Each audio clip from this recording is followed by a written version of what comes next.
can call me paranoid. I don't care. We're talking about people. We're talking about human beings. We're talking about people who have served this country.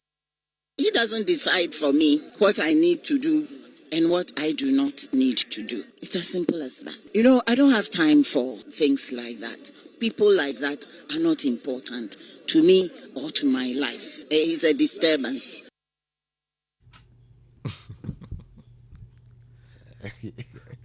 Oh, the number of things I could say which would all get me suspended. Let me keep quiet.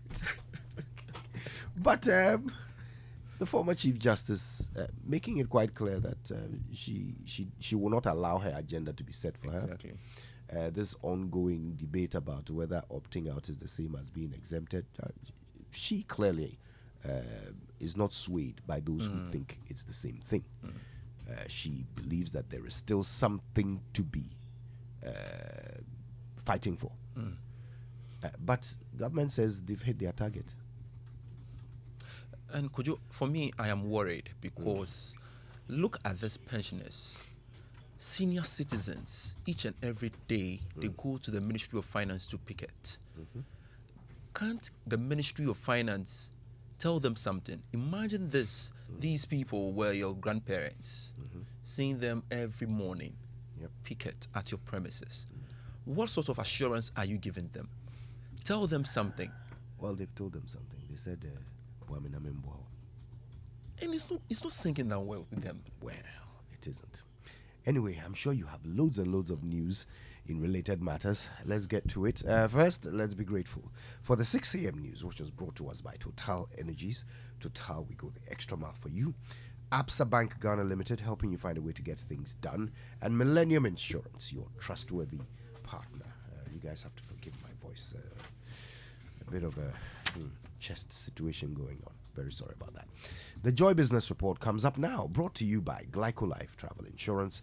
Glyco, we cushion you for life.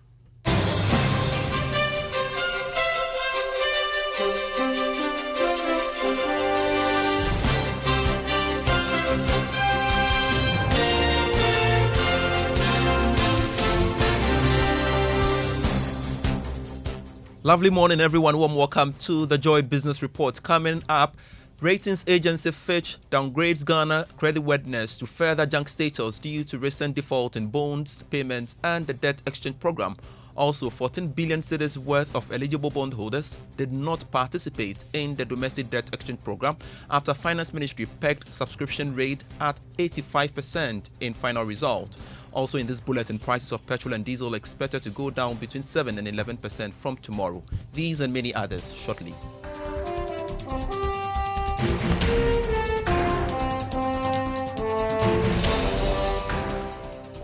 Pleasure, you could stay with us. I am Pius, Kojo Backah, to our very first story. International ratings agency Fitch has downgraded Ghana's creditworthiness to further junk status. The agency has assigned restricted default to bonds issued by government. Fitch, in its latest report on Ghana, attributed the downgrade to the decision by government to embark on the debt exchange program and recent default on the local bonds that matured on February 6th and another one which is due for payment this week. Now, the ratings agency was also not convinced by recent assurance by the government that it will honor these debt payments in line with fiscal commitments. Now, about 14 billion cedis worth of bonds didn't participate in the domestic debt exchange program.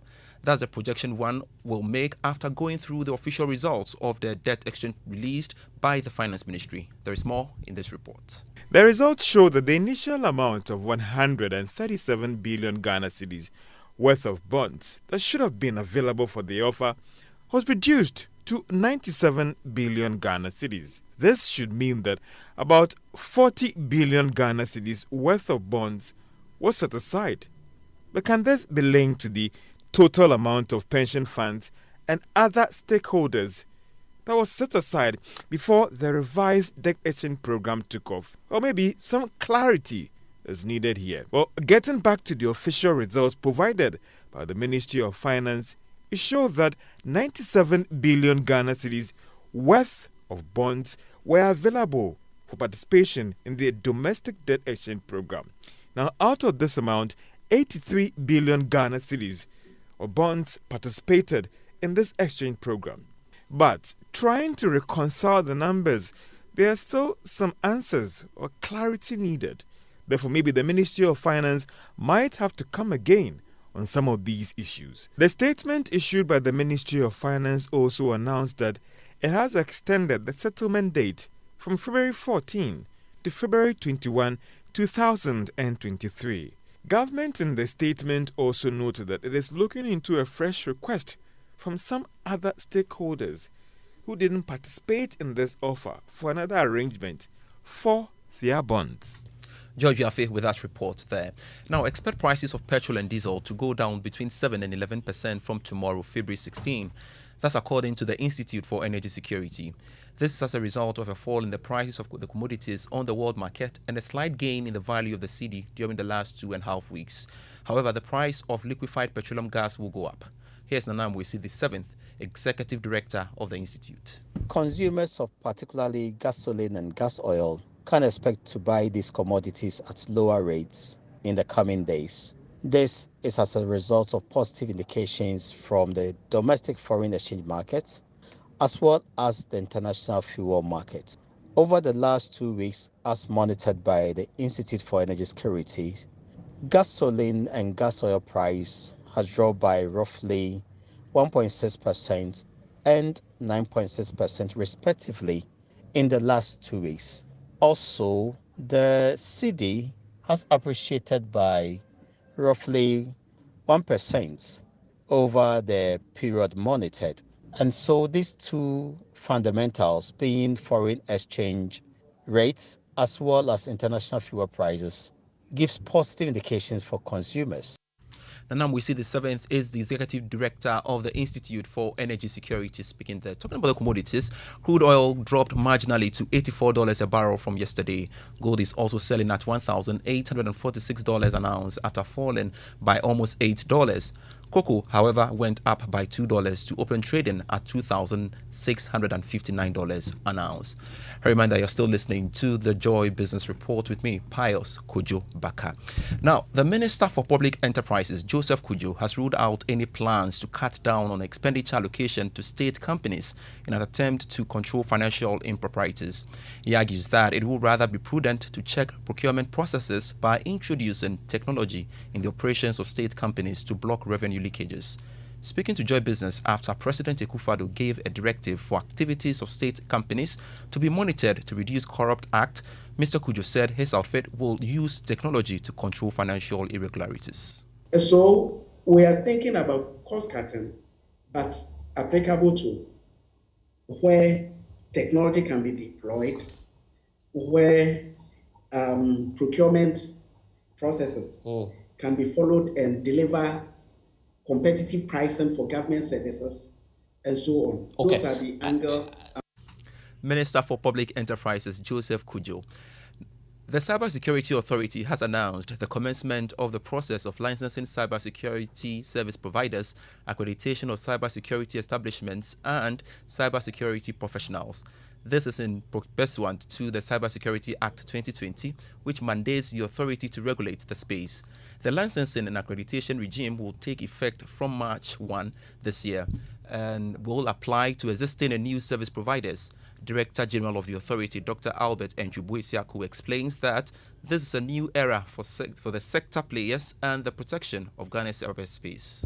The idea is to raise the quality of cybersecurity service providers and improve and maintain standards that offer baseline protection to Ghana's digital ecosystem. It is also important to know that the exercise will ensure that only qualified professionals with appropriate competency experience are allowed to access certain cyber infrastructures. For example, in terms of the critical information infrastructure, you need to ascertain the fit for purposeness of professionals with the right competency, experience, but also integrity in terms of their background checks to be able to access those infrastructures. So these exercises are geared towards improving the overall cybersecurity environment of the country, but in particular to develop the private sector cybersecurity industry so that Ghana can be competitive, not just in the digital transformation, but also in cybersecurity, which is crucial. Dr. Albert Nchibuesiakon is the Director General of the Cybersecurity Authority. Now, as part of its corporate social responsibility to contribute to the social and general well-being of the business community, the Council for Scientific and Industrial Research organized a COVID-19 screening and blood donation exercise to contribute its quota to the National Blood Bank. Director General Professor Paul Busu reiterated the Council's commitment to ensuring the general well-being of the populace to drive economic development.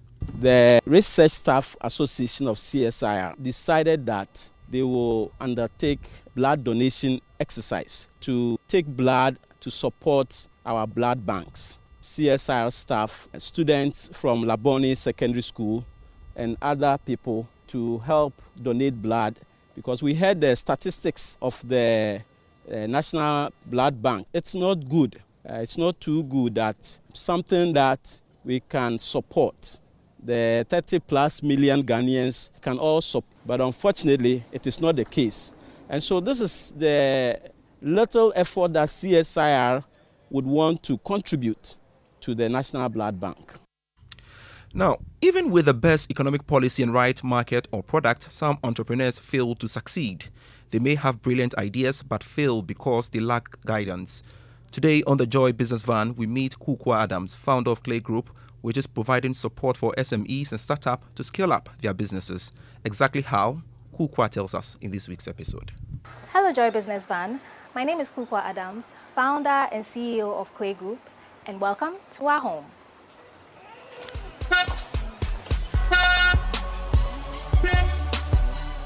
Ghana's private sector is dominated by small and medium-sized enterprises. They constitute a little over 90% of the market share and employ 60% of the labor force. But SMEs face many challenges. Some struggle to survive. Kojo Adams understands these challenges. Starting Clay Group taught her many things. In 2017, I was out of a job, and the plan was still not to start a business. I was offering basic bookkeeping and filing services for friends' companies. And in the 4th month, a friend's team lead prompted me and told me, I think you can do this as a business, and we think that you'll be able to thrive with it. And that was how Clay started, with basic bookkeeping, inventory management, HR, and other services. It was just her documents in a box, and no office space. And join us at 1 p.m. for the full episode right after the Joy Business Report and 5 p.m. on Business Live on the Joy News channel. Let me update you by way of currency update, and the cedi is still going for 12 cedis 50 pesos to the dollar on the forex or retail market. It is however selling at 14 cedis 85 pesos to the pound. It is also trading at 13 cedis 20 pesos to the euro. And that's it for the Joy Business Report. Back to you, Kojo Yankson. That's me. Yeah, okay. Do you like Boys to Men? Hey, Kojo. It's a simple question. Do you like Boys to Men? And this one too, is it difficult for you to answer? Do you like Boys to Men? I need to think through about it. Do you know Boys to Men? No, tell me. You don't know Boys to Men? Yeah. Oh. When were you born, Pius Kojo Backah? Which year? Which year? Tell me. Oh, I want to. It's because Boys to Men is a very popular, well-known musical group. In fact, globally known musical group. Maybe I may have heard song, but it doesn't sound familiar when I say, do you like Boys to Men? Yeah. You thought I was asking about your preference. Hey, Pius Kojo Backah. Yo. Am I the only one who is surprised that there's someone who doesn't know Boys to Men? Use the hashtag JoySMS. Tell me, what are some of the shocking, well-known people that you've found out that nobody knows about? Yeah, let's enjoy something inspirational from Boys to Men today. Today, Samuel Mbura has allowed us to choose the song by ourselves. So here's a good one. It's from the